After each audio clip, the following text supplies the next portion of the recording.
Hey everybody, I'm Chris, and guess what? I got a new camera. That's right, I'm now equipped with the Panasonic Lumix FZ80 camera. And I'm not going to get into the specs, but I have to say, I think it's pretty awesome. Today I'm going to do a tutorial about the wonders of masking.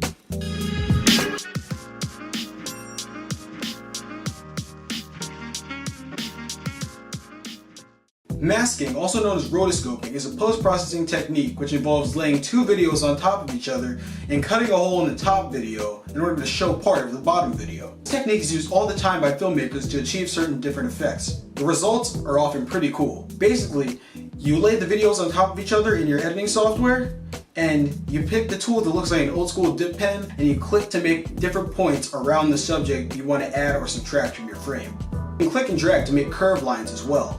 After you've made this, known as a mask, you can invert it, blur it, which is called feathering, you can expand it and contract it, or you can smooth it out. I'm not going to get into the really specific details of how to do this because this is meant to be a general tutorial for different programs, but you get the idea. Now it's time to go over the different applications where this technique is useful. Number 1, cloning, also known as split screen. Basically, for this technique, you lock your camera down on a tripod and film the scene with your actor standing in two different places recording two different sets of lines. When you place these clips on top of each other and cut a hole in the top, your actor will appear in the scene in two different places. Now, a couple of important things bear mentioning here. For one, you can't stand too close to your clone, because if you were to cross the path you made for your mask, the audience would be able to tell that it's two separate videos and the illusion would be broken. Also, you'll want to find a mask feather option in your software to smooth out the mask transition in the event of any slight differences in lighting between the two shots. After all that's done, the finished shot looks like this.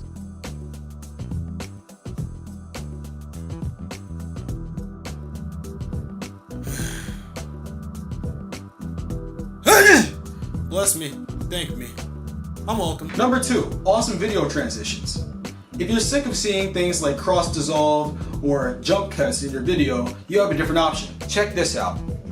See, through an action as simple as waving your hand across the screen and masking, you have a new transition that you can use in your videos. All you have to do is animate the mask with keyframes to follow the motion of your hand. The next application of masking is a pretty useful one, object removal. So, if you've shot a scene with an object that isn't supposed to be there and you've only realized that after shooting it, then you can remove an object using masking. What you'll need is a clean plate, which is basically a shot without the object that needs to be removed in it, and then you composite that image onto the video. So, let's say that I wanted one of these pictures to not be in the final shot. So, I would go into Photoshop and use the clone stamp tool to paint out the object that I want to get rid of. Then I would put that image on top of the video clip. Then I would use a mask to trace around the clean area where the frame used to be. There you go. The object is removed. Well, I hope you enjoyed this video. My name is Kris Kendall, signing off. Make sure you like, comment, and subscribe, and that's about it.